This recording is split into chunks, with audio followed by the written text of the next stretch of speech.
était malade. Bien aimé, j'aimerais que Dieu suscite des gens qui vont se lever pour toi. J'aimerais que Dieu suscite des gens qui vont se lever pour se battre pour ton problème. Amen. Parce que tu seras en train de souffrir, Dieu va susciter ces personnes pour se lever, juste pour aller rencontrer Jésus, pour se lever, juste pour prier pour ta situation. Amen. Amen. Alors ce centenier s'adresse à Jésus. Il dit à Jésus qu'il a son serviteur, qui est loyal, qui est ceci, qui est cela.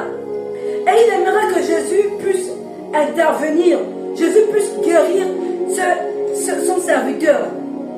Mais Jésus lui dit oui, Jésus lui fait la promesse que j'irai le guérir.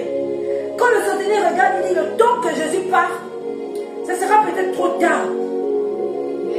Le centenier a eu, comment dire, la connaissance que les mots avaient la possibilité de bénir comme de maudire. Parce que le centenier a compris par là que, bien aimé, que quand tu dis une personne juste un mot négatif, ça agit dans la vie de la personne. Quand tu dis un mot positif aussi, ça agit. Donc ça veut dire que si Jésus parle, s'il dit juste un mot, quelque chose va se passer. Le centenier a dit à Jésus, je ne suis pas digne que tu rentres dans ma maison. Il a d'abord dit à Jésus qu'il n'était pas digne parce qu'il s'est présenté comme un pécheur. Étant donné que lui déjà, il n'était pas, c'était un Romain. Mais il n'a pas vu la barrière du fait qu'il est Romain, Jésus. Il n'a pas vu cette barrière-là parce qu'il a compris qu'avec la puissance de Jésus, il n'y a pas le fait que tu es origine de telle origine. Amen. Il n'a pas regardé le fait qu'il est Romain pour demander à Jésus de guérir son serviteur.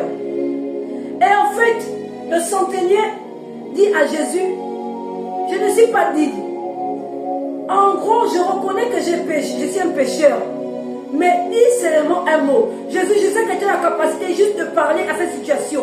Je ne sais pas s'il avait entendu parler que Jésus avait parlé, quand il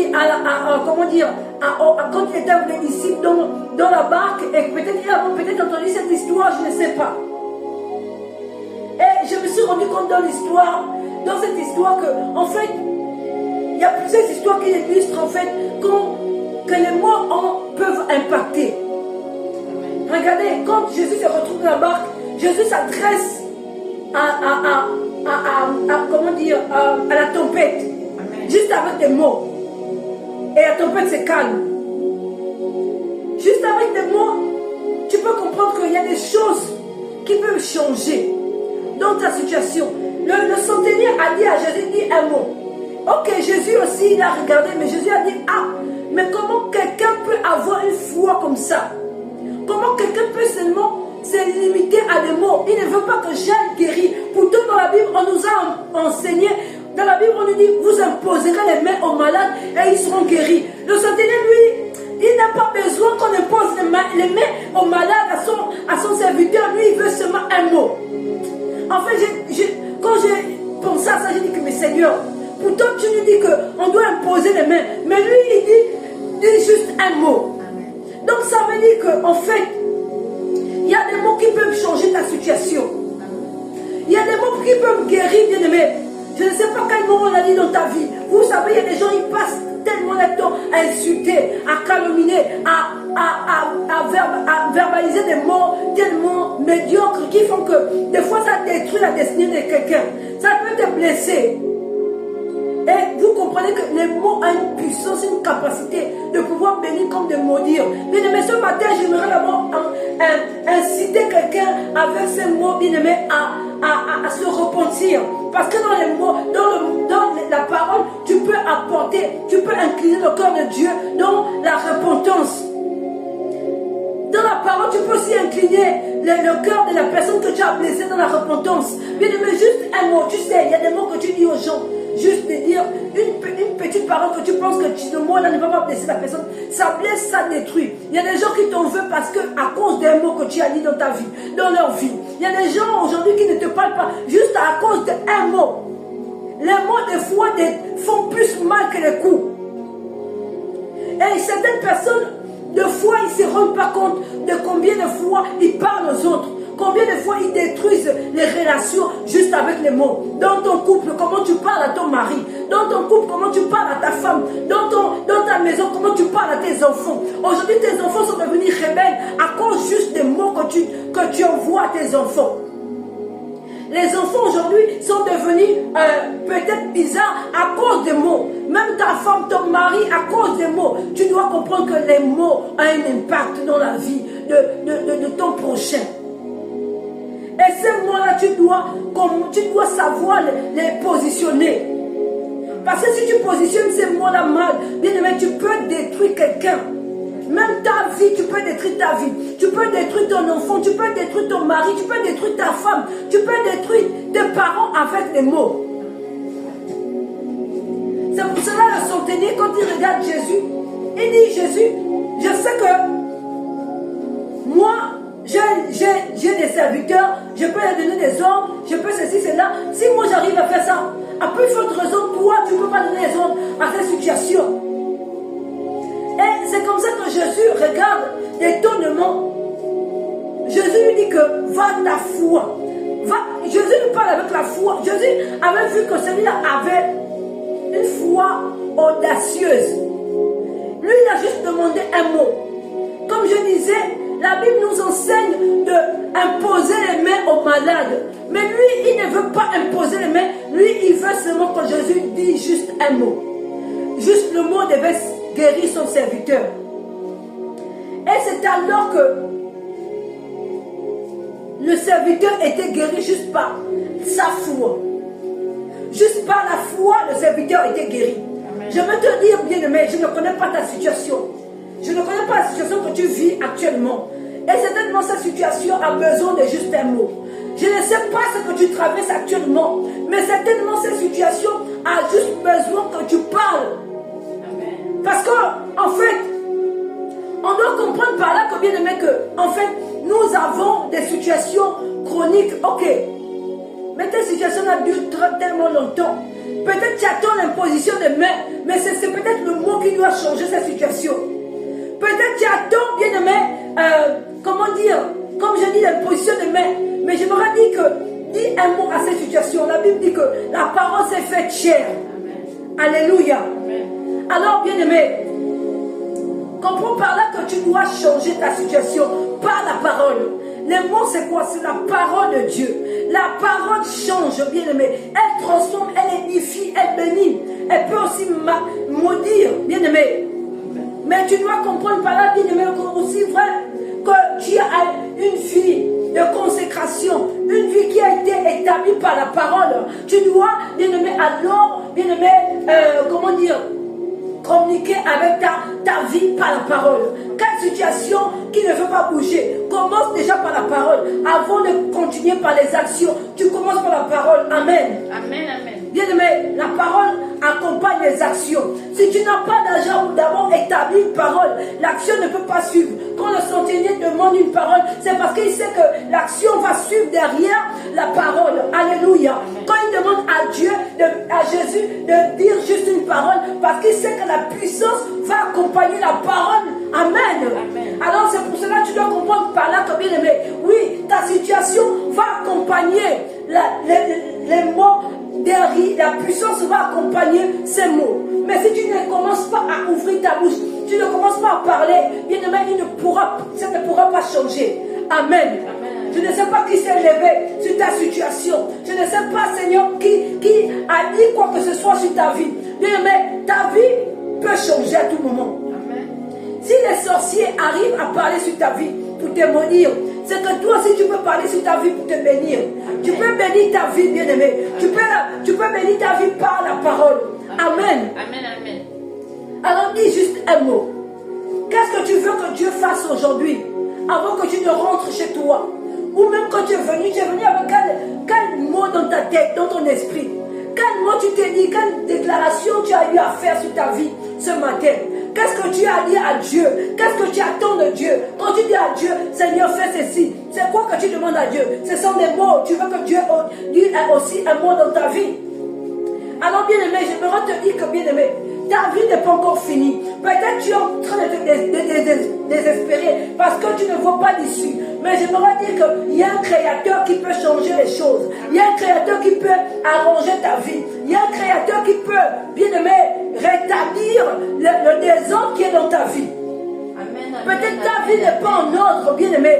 Peut-être ta vie n'est pas encore formée. Il est celui, bien-aimé, qui appelle à l'existence ce qui n'existe pas. Oui, ta vie ressemble, ta vie a l'air informe et vide, bien-aimé. Mais j'aimerais te dire que, bien-aimé, Dieu peut encore réformer. Il peut encore former ta vie. Il peut encore rétablir. Il peut encore restaurer. Parce qu'il y a le dernier mot dans ta vie. Bien-aimé, si on t'a dit qu'on a déjà bouclé ton dossier, si on t'a dit que ta destinée est déjà finie, si on t'a dit que ça on ne peut plus arranger, je vais dire que, bien aimé, dis seulement à Dieu, dis seulement un mot, et les choses s'arrangera. Dis seulement un mot, et ma situation va changer. Dis seulement un mot, et je ferai le changement. Bien aimé, tu as la capacité de changer ces choses. Tu as la capacité de changer ces choses. Je ne sais pas pourquoi le Seigneur insiste sur cette parole. Je ne sais pas pourquoi, bien-aimé, qui a parlé sur ta vie. Quelle parole que tu as dit sur ton enfant. Bien-aimé, c'est le moment que tu dois annuler ces paroles. Parce que nous, les parents, souvent, avec la colère, on parle souvent dire aux enfants, oh ça, les mots, a une mauvaise, ça peut impacter négativement. Donc, il y a des paroles que nous, les parents, on doit veiller sur notre langue pour ne pas dire certaines paroles. Les mots que tu dis à ton enfant, bien-aimé, ces mots peuvent le poursuivre demain. Ça peut l'accabler. Alors tu dois en tant que parent veiller sur les mots positifs, les mots de bénédiction sur la vie de ton enfant. Parce que ton enfant, bien-aimé, c'est l'avenir de demain. Mais si tu commences à lui dire des mauvaises paroles, ah toi, je sais que tu seras un bandit, toi, je sais que tu ne vas pas réussir dans ta vie, toi, tu m'énerves. Bien-aimé, l'enfant va passer son temps à t'énerver. Parce que tu ne fais plus lui répéter ça. L'esprit d'énervement va habiter cet enfant. Tu vas commencer à voir qu'il t'énerve tout le temps. Dès que tu le vois, tu es nerveuse. C'est parce que l'esprit de mots que tu as accompagné dans la vie de cet enfant en train d'impacter cet enfant. Alors j'aimerais te dire, bien-aimé, que en tant que parent, tu dois changer ton langage. En tant que parent, tu dois changer ton langage. Et là, je veux maintenant parler aux époux, aux épouses. Bien-aimé, ton mari doit être bien-aimé, il doit être valorisé. Les paroles que tu dois donner à ton mari, à ta femme, doivent être des paroles d'amour, pas des paroles de malédiction, pas des paroles comme des rabaissements. Tu es toujours en train de rabasser ta femme, rabaisser ton mari. Comment tu veux que cet amour puisse croître? Comment tu veux que cet amour puisse grandir? Comment tu veux que ce mariage puisse soit stable? Le mariage ne peut pas être stable si les paroles, les mots que tu donnes, que tu mets dans ton mariage sont des mauvaises paroles. Mon mari, il est comme ça. Mon mari, il m'énerve. Mon mari, il n'est pas gentil. Mon mari, ma femme, elle est feignante. Ma femme n'est pas jolie. Ma femme n'est pas comme les autres femmes. Elle n'est pas battante. Elle n'est pas ceci. Les paroles là, ça touche. Ça touche, ce qui fait que la femme ne veut plus faire des efforts. Parce que tu l'as tellement méprisé par les mots. Les mots que tu dis dans ta bouche, veille sur ces mots afin de ne pas détruire ton mariage. Parce que ton mariage repose sur tes paroles. Ton mariage repose sur tes paroles. Vous avez remarqué que la femme, elle aime entendre les bonnes paroles. Elle a besoin d'être rassurée par la parole. C'est tellement le mari, l'homme, c'est peut-être les actes. Mais la femme a besoin de paroles valorisantes. Elle a besoin qu'on la valorise. Valoriser, c'est quoi? Bénir. Tu dois bénir ton mariage, tu dois bénir ta femme. Tu dois lui rappeler combien de fois tu as la grâce de la voir dans ta vie. Amen. Tu dois rappeler combien de fois elle est une si belle créature. Que Dieu ne s'est pas trompé pour la créer. Parce que tu es le plus heureux d'être à ses côtés. Rappelle aussi à ton mari combien de fois tu as la grâce de la voir dans ta vie. Combien de fois c'est un bel homme. Combien de fois il est important dans ta vie. Ce sont des paroles qu'on doit rappeler aux autres. Ce sont des paroles qu'on doit rappeler. Mais si tu es toujours en train de rabaisser, oh ceci, tu vas appeler le divorce dans ton mariage. Comme je disais que la parole est très importante. Amen. La parole elle bâtit comme elle peut renverser. La Bible dit que la femme sage bâtit sa maison. Mais la femme insensée la renverse de ses propres mains. Bien aimé, c'est quoi la sagesse là? Dieu nous parle d'une sagesse des mots, la sagesse de la parole. Bien aimé, quelle parole que tu apportes dans ton foyer, quelle parole que tu apportes dans la société. Tu es toujours en train d'apporter des paroles négatives. Bien aimé, qu'est-ce qui apporte des guerres aujourd'hui? C'est le manque de communication, la parole qui n'est pas bien établie, qui n'est pas construite, qui n'est pas bien entendue. C'est ce qui apporte la guerre dans les foyers, dans les maisons. Dans les familles, c'est ça qui apporte. Les discours, les mensonges, ce sont les paroles qui... C'est pour ça que le diable a compris que s'il passait par la parole, il devait détruire une maison, il pouvait détruire une famille. Qu'est-ce que tu fais quelle parole que tu impactes dans ta famille? Ce sont ces paroles qui détruisent dans les maisons. Vérité. Amen. Vérité. Amen. On doit faire attention à la parole. Quel mot que tu es en train de donner? C'est quel mot que tu distribues en fait? Quel mot? Le centenier avait compris que la parole pouvait guérir son serviteur. Bien aimé, j'aimerais dire qu'il faut donner des paroles de guérison. Paroles de guérison à ta maison. Distribue des paroles de guérison à ta femme. Chérie, tu es belle. J'ai la chance de t'avoir dans ma vie. Tu es une si belle créature. Je t'aime tellement. Je ne peux pas vivre sans toi. Tu es important pour moi. Mon enfant, j'ai la chance de t'avoir. Depuis que tu es rentré dans ma vie, tu es venu guérir ceci. Apporte des paroles de guérison. Le Seigneur a compris que Jésus avait la parole de guérison. Il n'a pas dit impose les mains, mais lui il a compris que la parole de la guérison était très importante. Alors je devrais dire à une personne que bien aimée, la parole est une parole de guérison. La parole peut guérir toute maladie. Elle peut guérir même une situation instable dans ta vie. Mais tu as besoin de la parole. Alors je ne sais pas quelle parole bien aimée. Comme je disais que la parole peut maudire comme guérir. Il y a des paroles qui peuvent rendre malade. On t'a tellement parlé mal que tu pars dormir, tu commences à avoir mal à la tête. Tu commences à avoir mal à l'estomac. Ça te rend malade. Il y a des paroles qui rendent malade. Mais si on te donne des bonnes paroles, les paroles qui vont réjouir ton cœur, ça va t'inspirer à devenir meilleur. Amen. Mais si tu entends des paroles de malédiction, les paroles où tu viens de te rabaisser, ça te rend malade, ça te provoque des maladies. Beaucoup de personnes sont malades aujourd'hui dans les foyers à cause de mauvaises paroles. Les mots ont détruit beaucoup de femmes. Les mots ont détruit beaucoup de maris. Ce n'est pas seulement les coups. Des fois, les mots sont plus que des coups de poing. Parce qu'on te donne des mots. Quand tu reçois ce mot-là, c'est comme si on déchirait ton cœur. C'est comme si on mettait le couteau dans ton cœur. Et quand tu ressens, si tu entends ce mot, tu dis, ah, ma vie est finie. Ah, il m'a détruit. Il t'a détruit pourquoi? La dépression vient de quoi? Ça vient des mots. La dépression vient des mots. Les gens pensent que la dépression, c'est seulement pour les blancs. Non, c'est pour tout le monde, la dépression. Mais la dépression, la plupart du temps, c'est quoi? Ce sont les mots qui engendrent la dépression. On doit comprendre cela et on doit changer cela. Pourquoi? Parce que on a besoin de changer. On a besoin de changer. Aujourd'hui, on pense que Dieu n'agit plus. Mais j'aimerais dire à une personne, rappeler à une personne que bien aimé, aussi vrai que Dieu est vivant, aussi vrai que bien aimé, il est encore le maître de toutes choses. Tu dois remettre ta vie en lui. Fais-lui confiance, bien aimé. Fais-lui confiance. Alors j'aimerais bien aimer que tu dises un mot dans ton cœur. Dis à Dieu que dis un mot dans cette situation. Je ne sais pas quelle situation tu traverses.